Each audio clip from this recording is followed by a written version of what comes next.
I got a strike while the iron is hot. One of one, don't follow flocks. Man, I got this on lock. Team Harvey, team hustle, team can't be stopped. Just cop 900 glory, yeah, but fresh out the shop. Let's talk bowling. I'm an expert on the lane. Yeah, smooth approach, about to roll a perfect game. And well connected with the sport's biggest names. We can't talk unless an X on the frame. I'm here asking the questions, clear the air and confusion. Fresh, humble, and arrogant with the logo infusion. Red cup for the right vibe. I got the answers, you going live with Bowtie. Yo, what's going on? Y'all already know what it is. I am your host, Mr. Bowtie himself, Brandon Grant. Man, tonight's special guest, my man, CEO of Ground Zero Bowling. If you guys don't know what it is, where it came from, or anything like that, I am here to ask these questions, and so are you guys. And like I said, we probably crossed paths maybe once or twice. I'm not for sure, but like I said, once you come on the Bowtie Show, man, I consider you part of my bowling people, man, and it's always good. So, hey, as always, dude, I hope everyone is being safe. Please, please, please be safe. I'm starting to see these numbers go this way instead of this way. So, but like I said, hey, no further ado, man, I'm going to bring my boy to the screen, Mr. Devon. What up, D? What's up, my brother? How you feeling, man? How you feeling? Man, brother, I'm just out here living the dream, man. All right, I see you out here. You out here just doing these shows, man. You out here getting it, man, for real. It's dope, man, for real. It really is. It really is. Man, dude, hey, God has gifted me with a talent to be a people person and to just talk and to entertain, man, and I'm just using it. That's a blessing for real, man. Like I said, I've been seeing these shows and stuff like that you've been doing, and like I said, you really got a God-given talent, man. Like just going out, not just beside just bowling, but outside the bowling community. You know what I'm saying? Especially just reaching out to all, it could be small people like me, it could be big people like Gigi, and I saw last week with Kim Terrell and her husband. So man, it's really dope that you're doing it, man, for real. Hey, man, I truly appreciate it, man. I appreciate you reaching out, man, and let's making it happen here, brother. Hey, man, I'm just trying to be a little important, I'm the little small man around here, No, man, we all important in some form, fashion, or way, brother. Trust and believe. Appreciate that. Yes, sir. I totally agree with that. Hey, absolutely. Dude, look, we're going to start off, man. Like I said, if you guys don't know, shoot your questions, hit the share button. Hey, put him in the hot seat, man, because now Devon is officially in Bowtie's hot seat. We hold no punches over here, brother, but it's all love. It's all love, man. Please believe it. I'm ready for it all, man. Come on, bring it. Yeah, man. Hey, my question, hey, what keeps you coming back to this game? Ooh, man, I ain't gonna lie to you, man. It's been coaching. It really has been coaching. To be honest, about 5 years ago, I was about to let it go. I've been bowling for almost 30 years. And I really didn't have the proper coaching. I didn't really have, my dad just taught me, some stuff. I mean, he taught me the basics, but I wanted to really get good at it and go a little bit farther. Right. So I was just like, man, about 5 years ago, I literally was about to just quit. Like, I don't see a purpose. I don't see why I'm even doing this. Yeah, I got a few honor scores and stuff like that, but I didn't see the purpose on why I wanted to continue with the game. So, once I started coaching and things like that, that really got to me, man, because I love being an advocate for the youth. I've been around the youth for so long, man. Like it's crazy. And I just really do look and feel like I'm this big mentor. I'm a big brother. I'm like an uncle to some of my youth. So it's just like when I saw the passion for what I want to do, I definitely was like, all right, I got to stay in this game. Even though my body might say like, yo, I can't really, I'm not the person that not athletic, like I want to, and really didn't teach or really didn't get taught the way, because I could have been a little bit better. But just being that advocate and being a coach for so many students along the way, and even my clients that I got right now, man, that's what's really keeping me in the game. And I love it, man, for real. Okay, you say, look, you mentioned coaching. So Mm-hmm. what do you coach? I coach high school bowling. So my alma mater was Mount Carmel High School. I was there for I just finished 11 years there last year, and then I moved and went to another high school where I work at now, Julian High School in Chicago. Shout out to all my people at Julian High School that's tuning in right now. And I was coaching with them for the past year, and it was a totally different scenario.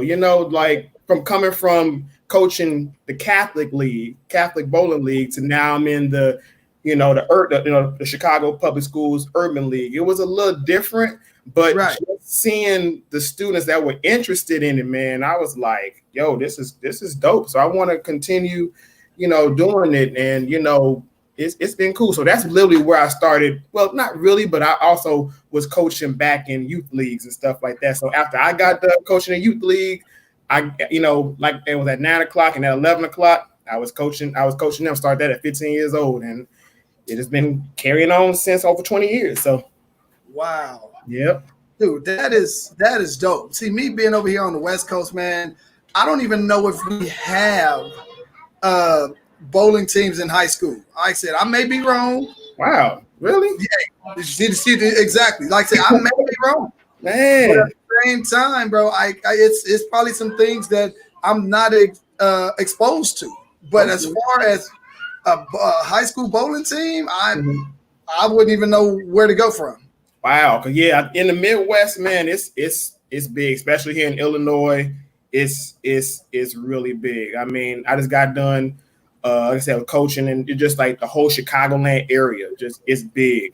Michigan, big. Ohio, big. Indiana, big. Like the whole Midwest. Even though I know I've heard of also from Texas and things like that, South, they're big in it too. But yeah, I was shocked when you told me that there's like none. Like that's crazy. Hey, as long as far as I believe, I don't know. I coach high school football and basketball, so okay. But as far as a bowling team, no, you ain't never seen it, huh? Nah. I gotta do some research over there, man. What y'all doing on the West Coast, man? What's happening? Hey, man, we got this gorgeous weather, bro. Man, we got people. Hey, they got surf teams. Now, look, how about that? You know what I'm saying? I can't get with them. I'll be, cheering from the shores, but I can't be out there with them. See what I'm saying? But yeah, that's crazy, bro. Wow. Okay. Well, something they learn something. My boy Tyrone Julian say there were some back in the 80s and early 90s. Oh, on the West Coast. Okay. Interesting. That's good. Okay. I got that. Like I said, I've been a Midwest guy all my life, so I don't really know. I got family over in LA, and they're not really big on bowling. So okay. Hey, man, that's crazy. Look, hey, do you love the game, or the money, or the camaraderie then with the family that you meet in bowling? What do you love most? It's the camaraderie, man. I mean, I have networked and been around so many good bowlers, so many people, man. It's like bowling to me is a network. I mean, the money is good. Don't get me wrong. I want a few dollars here and there, but just networking, getting a chance to know people, getting a chance to it's like an extended network. You don't know what other people have. You don't know what type of talents. I met guys or bowlers that were, in law enforcement and that know people, or small businesses. So that's the biggest thing with me. I always been is networking. That's how you get around in life. Just know it's all about who you know. Absolutely. So that's why I'm always like, hey, if I during bowling or something like that, of course I might be a little competitive, might not say nothing, but other than that, like, hey, it is what it is. So I just love it, man, for real. Love the camaraderie. Look, and if you hit over there on your top right of your screen, it's a live comments. You can see what people talk about too. Oh, bet. Okay, there we go. Yeah. Right. What's going on? Oh, hey, Kat. What's going on, Kat? Kat swears up and down she beat me in bowling in Vegas, but I keep trying to tell her she lost. She lost. She lost. What? Oh, I gotta hear this story. What? No, man, I don't even want to go there because look, she gonna come on here and she gonna be mad and she gonna hate. We don't need to talk about that, man. Don't worry about it. I'll talk to her later about it. Get the real deal. You already know. Yeah. Oh man, look, you got some people to come on there. Yeah, okay. Oh yeah, my man Alex. Yeah. What's up, Alex? How you feeling, brothers? I hope you are. Alicia Hayes. There we go. What's up, Alicia? Oh, that's my homie right there. She's in New Orleans. What's up, girl? Right on. All right. Yep. Hey, like you say, you born and raised in Chi-Town. Yes, sir. Hey, what was your childhood like, dude? Because not being from the Midwest or over there on that side of town, all we hear is the stories. How tough is it in Chicago, man? Well, here's the deal. So I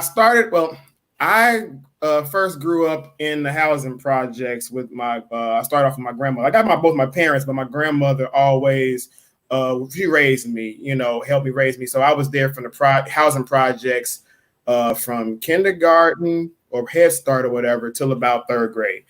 Living there was cool, in the housing project. It was, just basic, it was. I had some good experiences, some bad experience. Like I'll never forget the time when our apartment flooded, man. And now I'm just over here thinking like, now what in the world? So we over here got our old shoes, man, and we just over here sweeping the water outside of the doorway, man. So those were bad times, but I was still remembering my grandmother. So it was really cool. So then after that, after then, me and my parents, we moved out to the suburbs called Dalton, Illinois. That's where my parents stay at now. And it's just the south of the city. And shout out to both my parents. I don't know if they're actually listening or whatever, but my parents just had a 34th year anniversary, and also my parents' birthdays 4 days apart, which was last week on the 11th and the 15th. So I was, and they've been together for almost 40 years. So they raised me good. My dad is just doing basic work. And my mom is an actual high school teacher. She's 24 years, and so I learned a lot from her as well too.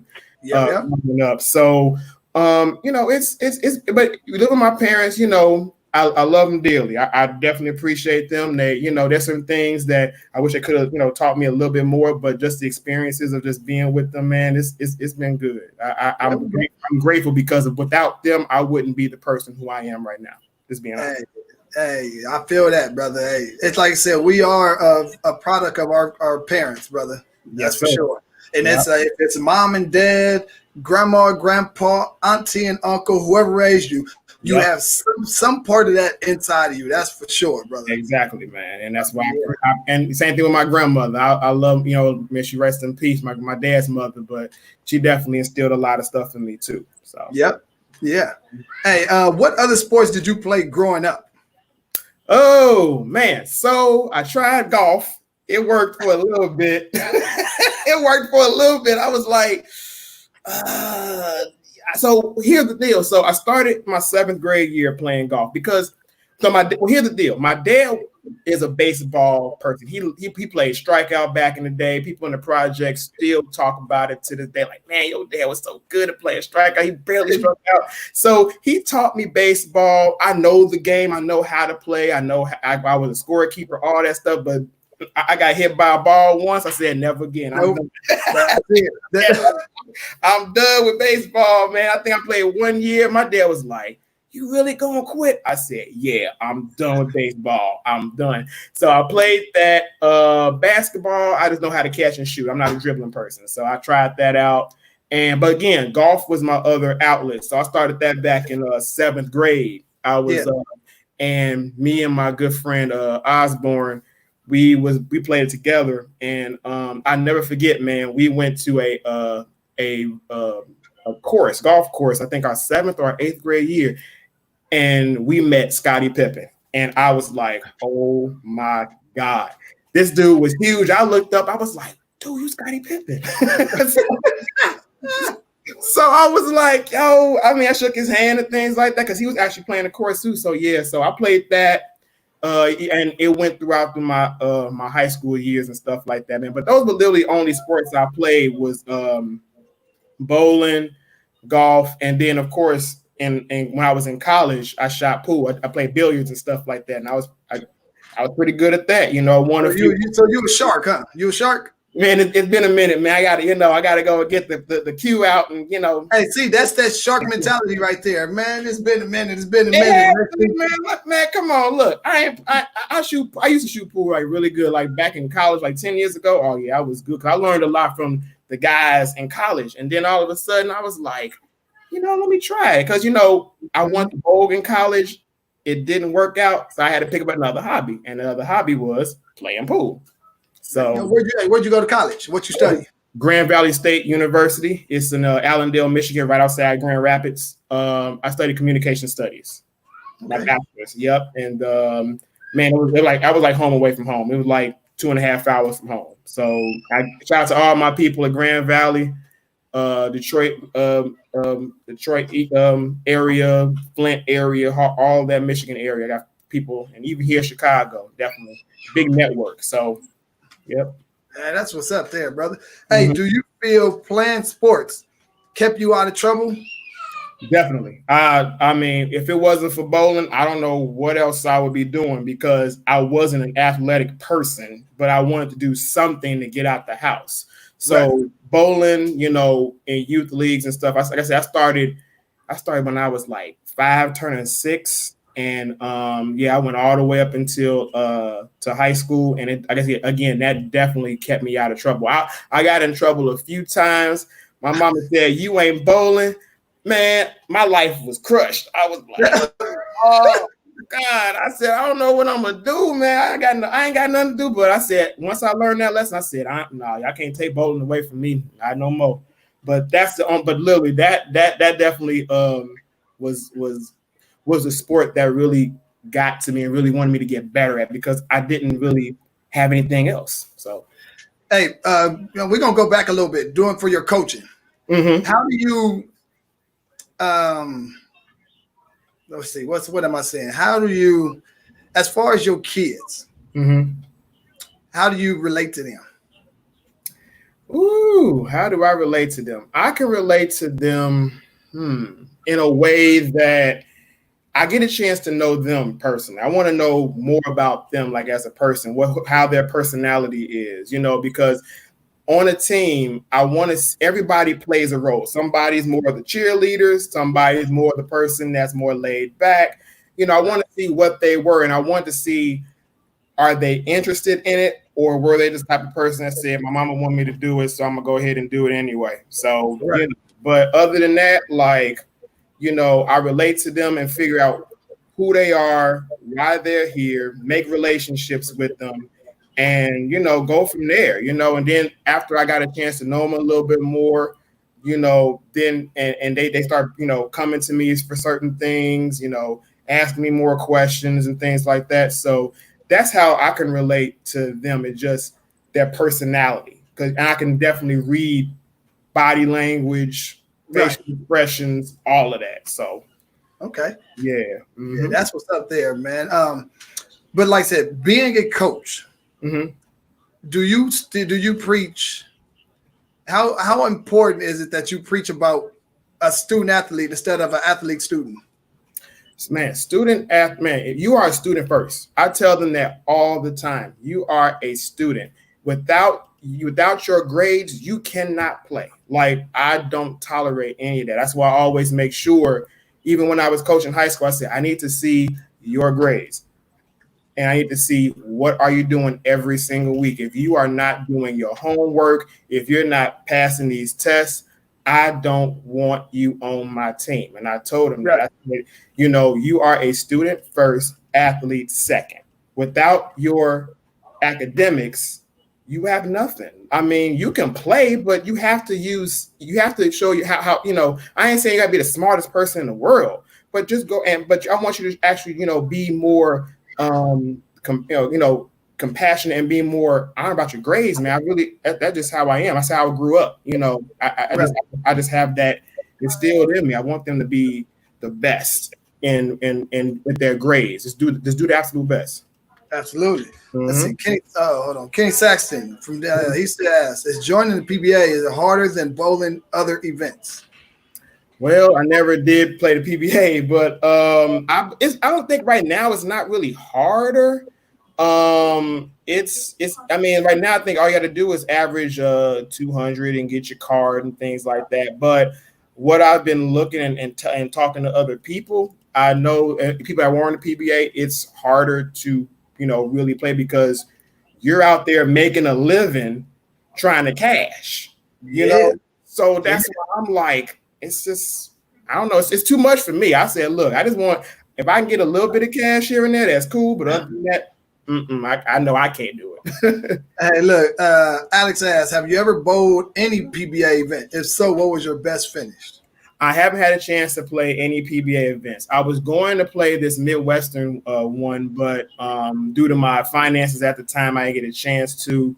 But that's next goal. So pretty much once COVID, everything gets settled, I will be doing some regional events because I Okay. need to get myself out there. I want to try it. If I never, at least I want to try it one time. If I only do it just one time, I just want the experience for it. You know what I'm saying? Yeah. I feel that. Mm-hmm. Yep. When did you just feel that bowling was a sport for you and you took it serious? I took it serious.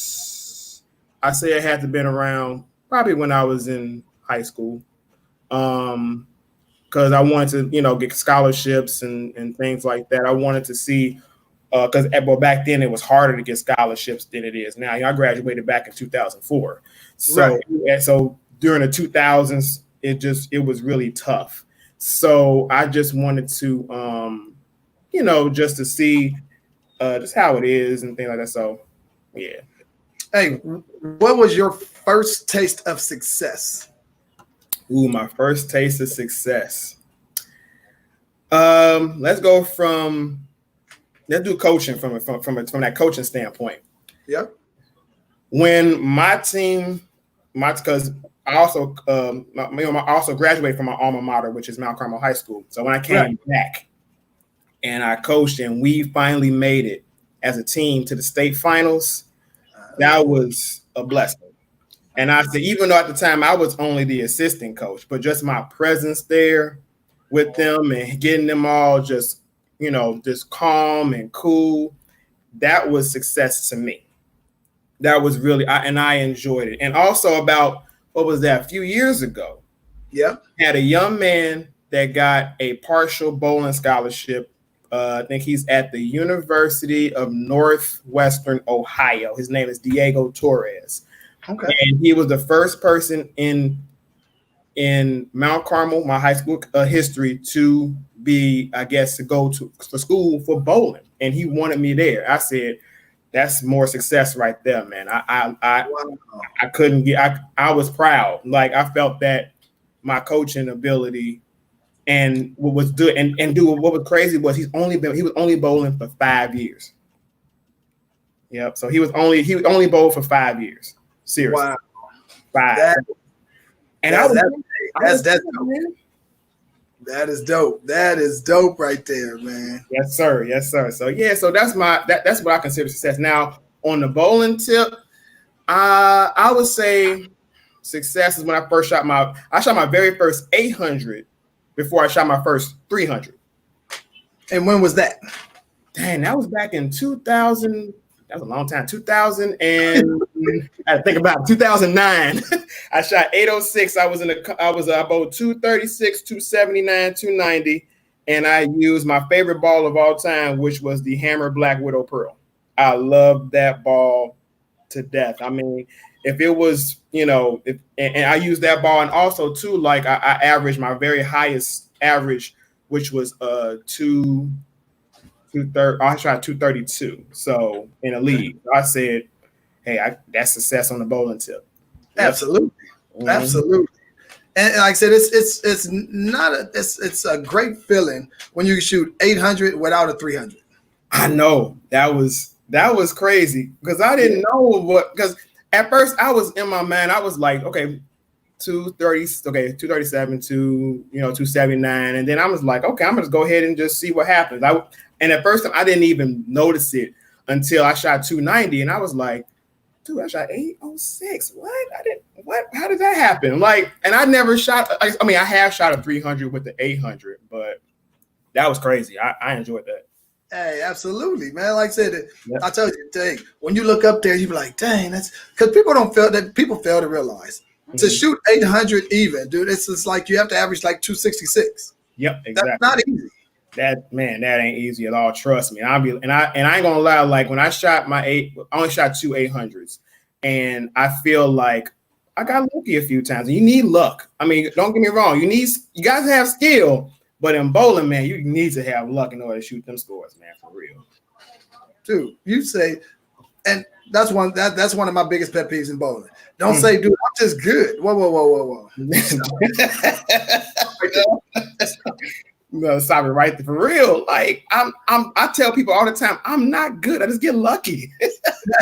Right there. Right. Dude, we throw the best shots, and anything can happen. You know what I'm saying? So don't just say no. Luck plays a major part in this game. Exactly, man. So that's why I just say, if I ever shoot it again, then I shoot it again, and whatever happens, it happens. Look, Kenny asks, do you think bowling is the most competitive sport of all time? Ooh, it is one of the most competitive sports, especially on an individual level. Yeah, because you literally have to have the mindset. Like, I mean, I don't like, even when I compete in leagues or in tournaments or something like that, like I just focus on just executing shots. I just want to just make sure that I'm doing what I need to do to make sure I throw the best shot possible. Right. When on a competitive side, absolutely it's competitive. It's one of the most competitive sports. I mean, of course you got your regular sports, but bowling, man, because you're the person that has to throw the ball. So if you have to be the person to say, all right, I need to do, not trying to make yourself nervous or anything like that, but just go ahead and just do it, man. Just have the confidence and just see what you can do, man. Go throw a ball, throw a strike, do something, Right. Yeah. Hey, so now look, hey, what is ground zero bowling? Yeah, here we go. So Ground Zero is my new consulting type of company, but I do more of, like I said, youth league consultant. I have my clients, and I have clients, and I coach on this, of course. Right. Ground Zero, I looked back and I said, yo, youth leagues ain't been the same like they used to be, because when I was growing up, I had coaches that literally taught me, like everything. It came from like the pins. Like I had to teach a few clinics, and there were kids that didn't know their pin numbers. They didn't know they know the arrows. They just said, hey, just go up second arrow. Like, why should you shoot up second arrow? Why, so it was more of an educational type of thing. And I said, this was a need right now, especially in the Chicagoland area, where a lot of kids just do not understand the game. The coaches I've been seeing to say, hey, go up there and throw a ball. Go up there and throw a ball, do what you got to do. Hopefully, but you have to educate them on why. Like, why does a ball hook? Why do you have 7? Why is there, why should you know your numbers? I had to teach my kids how to keep score, because growing up, I had to learn how to keep score. Even though everything is now electronic, but I had to do that now. You know what I'm saying? So I had to teach them that. So Ground Zero is pretty much an educational type of consulting company that helps people get better. It's real, it's real simple, and just giving them the knowledge. Even though not anybody can go out there and get the knowledge excel, but it's more, I feel like being more one-on-one or being a small group or even having clinics makes it better, because everybody can learn from each other. Right. That's what's up. Hey, when was it founded? When was Ground Zero founded? I founded it back in 2017. So, so 2017, I just said, you know what, I'm gonna put it out there, and do what I have to do to get people to, I want to educate them. I want them to know more about the sport, and I want them to have fun, especially with my students. I want them to go out there and just have fun with the game, because a lot of kids or a lot of people just don't understand why, or they wanted to make it for the money. Hey, if you want to do it for the money, hey, I can't. Okay, cool. But just having a better perspective. That's all. There you go. Mm-hmm. Hey, what's up, Mr. Kearney? E Money, how you feeling, brother? He said, sir. Congrats to you, Mr. Radford, on your new endeavors. Hey, thank you, Brother Kearney. I appreciate it, man. I'm just out here just doing what I got to do, man. One thing at a time, just trying to be another advocate in the bowling community, especially here in Chicago, man. So hopefully it can go, if it go out there, regionally and even nationally, hey, that's a blessing for me. Absolutely. Yep. Let's see. Hey, is Ground Zero Bowling only located locally? Right now, yes. I can do virtual lessons. I can go out. I want to venture out. I want to go to different cities. I love traveling. Right. But everything so far has been based here in the Chicagoland area. There was a few exposure over in Indiana, but like I said, everything's pretty much here in Illinois for the most part. Okay. I said, I don't know. Do you bowl the holiday doubles? I was going to do that, but again, due to my finances and stuff like that, it's been rough. Even like these past couple of years, because I don't know if you knew, I'm also a teacher. I'm a special education teacher at my high school. Take a lot of patience, man. I love it. Man, bro, and trust me, it's a lot of patience, bro. And that's why a lot of people commend me on is my patience with people and even with my kids. So I do my best, man, every day. I don't let nothing faze me. Especially with the kids, you don't know what issues the kids are going on. Dude, it takes a special individual to do what you do. Hey, appreciate it, man. Because trust me, that's where I started in the school district with special education. Okay, was you a paraprofessional? Or yep. Same with me. And I was just like, and then I get home and everyone's like, dude, well, why is your patience your patience is through the roof when you're at work with the kids, but when you get home, your patience is zero. And I'm like, dude, it's a different environment. My kids know better. The kids I'm working with, they may have something that's, that doesn't allow them to make the right decisions at that very moment. You know what I'm saying? So it's like my kids know better. So that's why my patience come from here to here. Mm-hmm, exactly. And I'm the same way too. Like when I get home, man, like I just want to just chill. Like I literally am just like, oh, bro, I'm about to put my hair out my hair, bro. Like I'm ready to just like, so, and I don't work with just every student. I work with all students, regardless if they're, diverse learners or in the gen ed. So, yeah. Yeah. Hey, Cat Ass, have you ever met anyone that is just uncoachable? If so, why? Man. One young man in high school, not saying he was uncoachable, but I didn't think that he didn't get the support from his parents, and he wanted to please his parents a little bit more. But I believe everybody is coachable, but you also, again, you have to have the patience. You have to understand who they are. You have to literally talk to them and say, hey, why do you want to bowl? Why do you want to do this? So you got to learn first them before you say, all right, let's go. Okay, now I can go ahead and take you to that next level. I can see if you want to bowl or not. If we want to take this. Yep. There you go. I don't know if you've seen Denise episode when she was on here, but like I said, she just says thank you because, like I said, she has an autistic kid or son. You know what I'm saying? And I had a couple other guests that but that came on, and like I said, to share people to hear the stories of people or what they're going through outside of bowling is absolutely amazing. So for you to be in that profession, bro, I know myself and a lot of other people, man. We truly appreciate you, bro.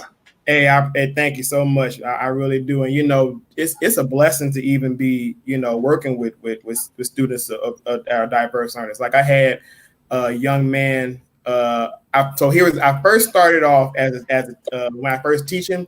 I was doing kindergarten, first and second grade. Ooh, never again. But but but at the same time, this young man, he was nonverbal. He was autistic and nonverbal. He would only talk if you prompt him with words. So if he needed something, hey, you really had to. Yeah, he had a little chart book, and I thank God for his parents too, who were definitely assisting and things like that and prompting him to words. So, but he was my main man. Like I really enjoyed seeing him, and he was a blessing just to be around. And that was my kindergarten. And then I had another young man who I never forget too. He just had a really bad behavior disorder. But at the same time, I had to gain, and the main thing is gaining a relationship. And it's especially in the urban communities, man, the black men, we are definitely, man, seeing us in the educational field is like top notch. Man, you know what I'm saying, bro? Like I was like, man, I said I didn't know how good or how benefit that I was in an urban, especially when I started off in a middle school. Well, actually, I started off at a high school, then went to elementary. Right. But my presence, man, was just phenomenal. Like I had one young man, forgot what type of disorder that he had, but it was where he didn't have oxygen to go to the left side of his brain, so it delayed his cognitive thinking. Yep. So just to see him graduate, and the things, I was with him for 2 years. I was as a paraprofessional. When I saw him graduate and he saw me, he couldn't believe it. This dude was crying, bawling, tears of joy. I was like, man, I said, and he told me, he said, man, if it wasn't for you, I don't know what I would be in. So it just how the things that, as I did and went through so much stuff for him, the relationships that we did, because that's important, the relationships, man. Yes, you're absolutely right. Mm-hmm. You're absolutely right, bro. Hey, what is your biggest bowling accomplishment? I don't know if we hit on that. My biggest bowling accomplishment. Well, I would just say, I think my highest average was a 232. Yep. So that was one of them. And what we were talking about earlier, I never shot a 300 and an 800 together. So I did that a couple years back in 2017 or something like that. And I was in a youth tournament, and I shoot 251, 259, 300 for an 810. And I mean, man, I was that even though it was in a tournament, but just doing that, man, and then having, people that I knew around and supportive, I was, wow. I said, so that was one of my biggest accomplishments in the game, especially my own game. It was, I couldn't even believe myself. Had a late messenger on the field ball. I was like, let's go, man.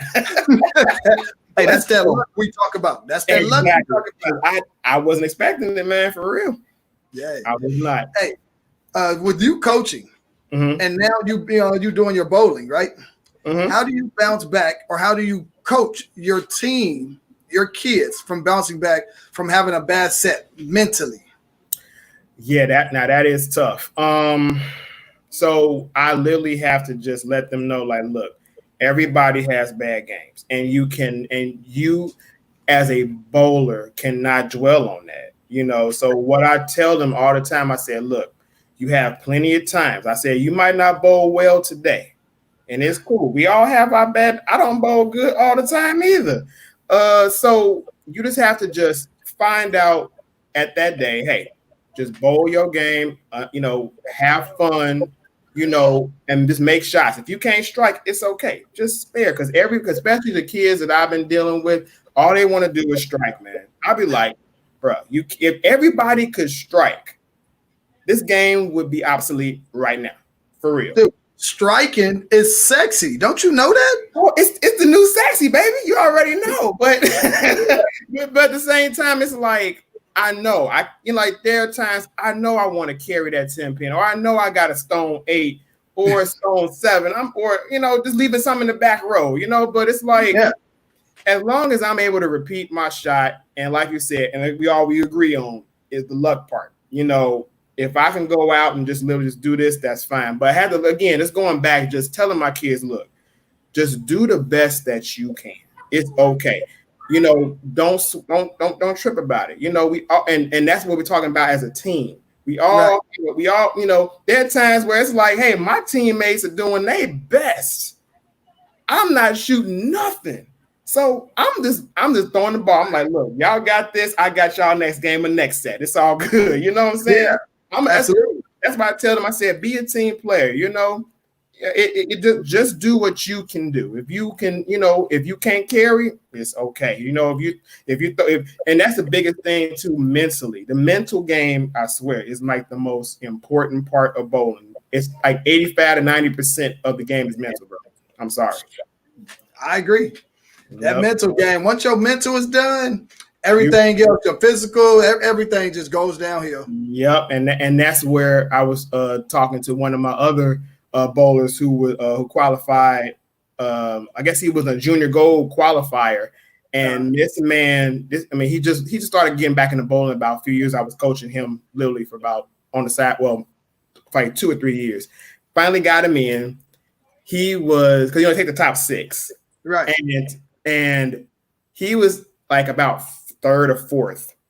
He was good. He was like, yeah, I'm about to go. And then next thing you know, that 5th game, oh man, he fell off because the transition hurt him.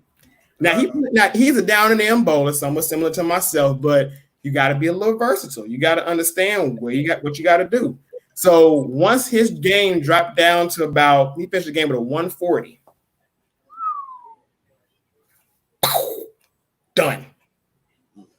Done, man. And I talked to his dad because dad was right there. If I was there, I probably would have said something like, look, don't worry about other people, worry about you. Stop worrying. And he was literally worrying about, well, I didn't do this. I'm done now. I said, you're not done. It was the 5th game. He had 2 more games to do. Actually, it was the 4th game. He had 2 more games to go.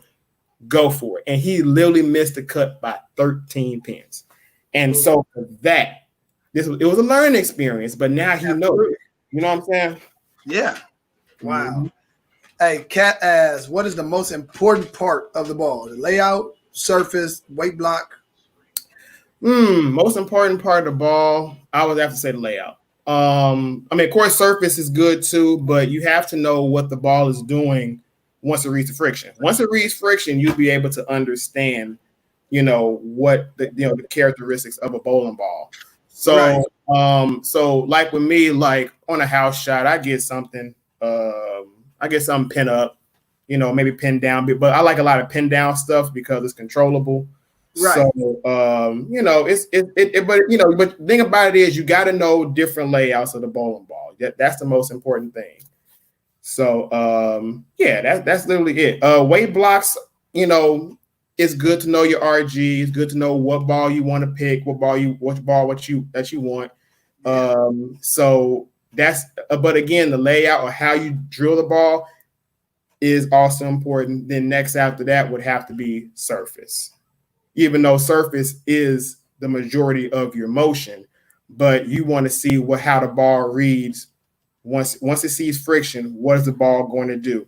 Is it going to snap? Is it going to be more controllable, like a control arc?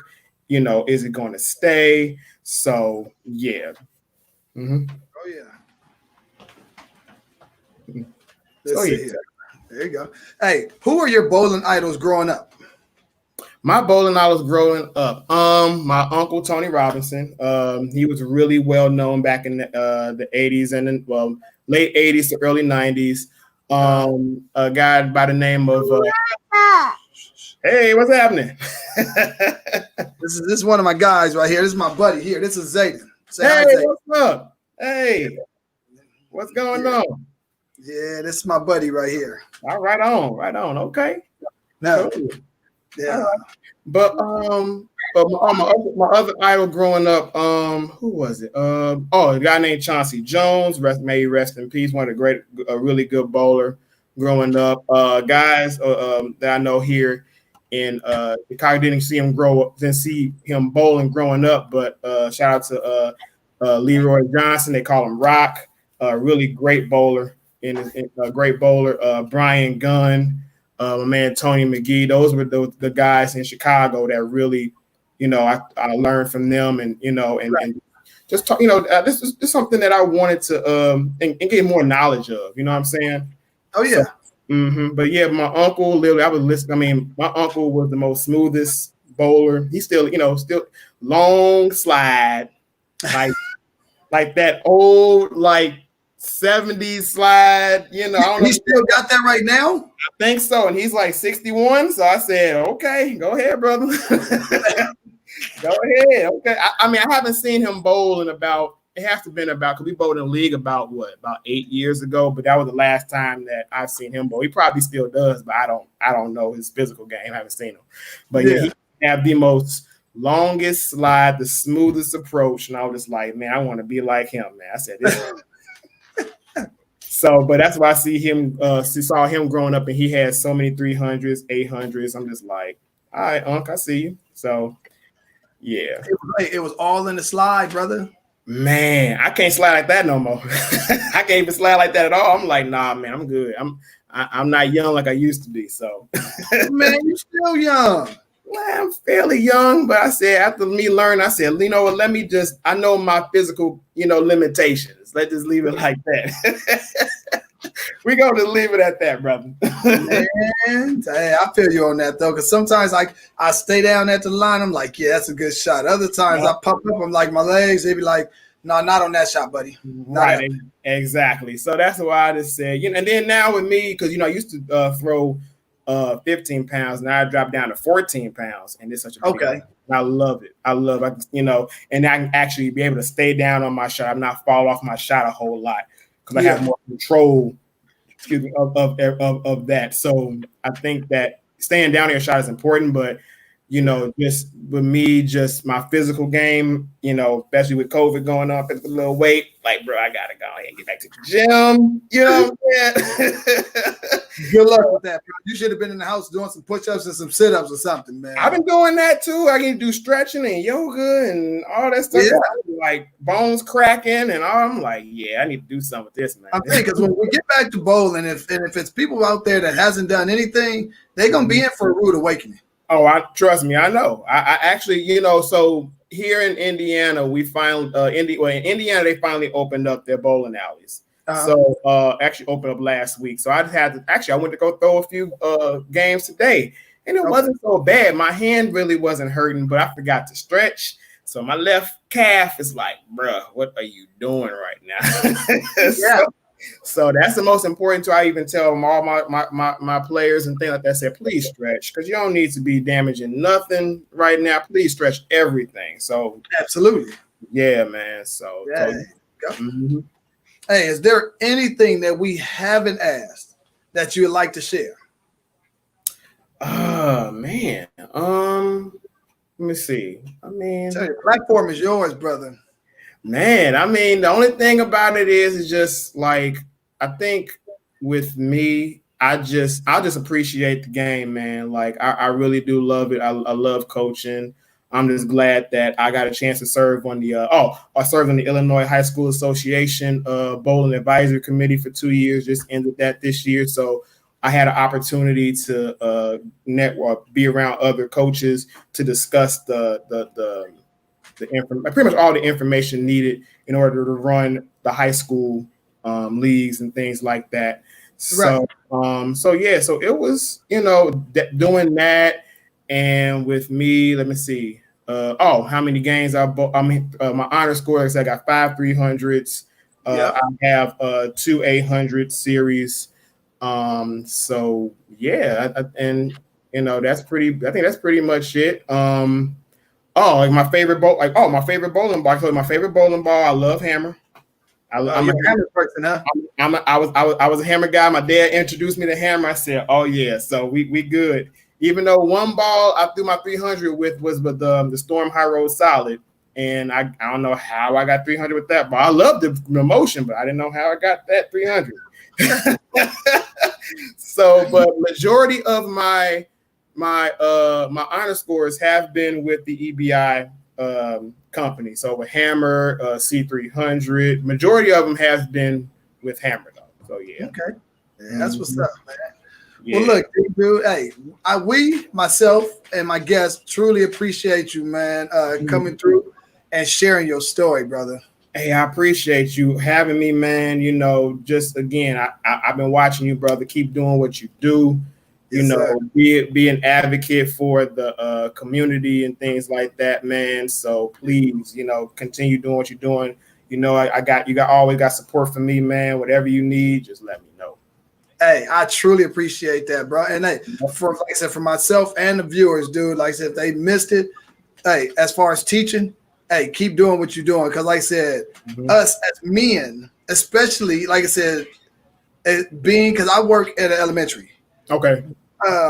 Being in elementary, you don't see a lot of males. Right, that's true. A lot of females. So with your presence being on the campus there, truly is a blessing to those kids, brother. So hey, just keep doing what you do. Hey man, I'm doing the best I can and ready to go ahead and get it back, you know, next when school come back, man, and see what goes on.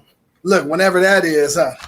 Right, exactly. So we'll see. I think actually the governor already told us, Illinois told us that we have to come back wearing masks and stuff like that. So I'm just like, okay, this isn't gonna go too well. I don't, you know. Right. I know kids that got asthma. I know they can't breathe with those masks. So I'm just gonna figure out, man, what's gonna happen. I don't know. Absolute real talk. Yeah, man. Real talk. Yeah. So. Hey, that's crazy, man. But like, hey, D, thank you, bro. Real talk. And I'm sure, like I said, we're gonna link up sooner or later. Absolutely, man. Yeah, I'm gonna be bowling some more tournaments. I'll be seeing you for TNBA, man. I'm gonna make sure I'm out there for sure this year. So okay. You know, yeah, I want to give a shout out to my brothers, my frat brothers, the Phi Beta Sigma Fraternity Incorporated. Give my go out to my boys. I want to give a shout out to Vice, my company, of course, my company, also Bowlify, who I'm also on staff with, bowlerx.com. Man, I just wanted to say thank y'all so much. You know, y'all been really supportive and things like that. And hey, you know, again, I cannot forget I can't forget my beautiful sorors, Zeta Phi Beta Sorority Incorporated. Can't forget them. It's that centennial year. I know it's messed up because of COVID, but I just wanted to say, hey, I love y'all. And, you know, we're going to get through this. And, you know, shout out to my beautiful sorors and all my frats out there, for real. There we go, man. Y'all heard it right there. And he giving his shouts out. We appreciate that. Yes, sir. All day, bro. Yeah, man. But I thank you so much for having me, brother. This was cool. I was a little nervous, but I'm like, man, you made it so fun, bro. You made it cool. Hey, once we started talking, brother, it just kind of is cool. Because trust and believe, because like I said, I talk to everybody, man, but it's a different when you really trying to like it. And I don't want it to feel like it's an interview. I want you to feel like we're sitting here just chopping it up as homeboys. Exactly. Yep. Yeah. So I appreciate that. Absolutely, brother. Okay.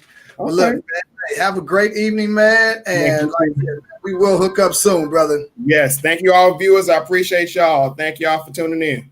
Absolutely. All right. All right, D. Peace out, bro. Yep. Be blessed. Yes, sir. Man, that's my boy, Devon. He's out of Illinois, Chicago area. But dude, he's a great advocate for our youth bowlers.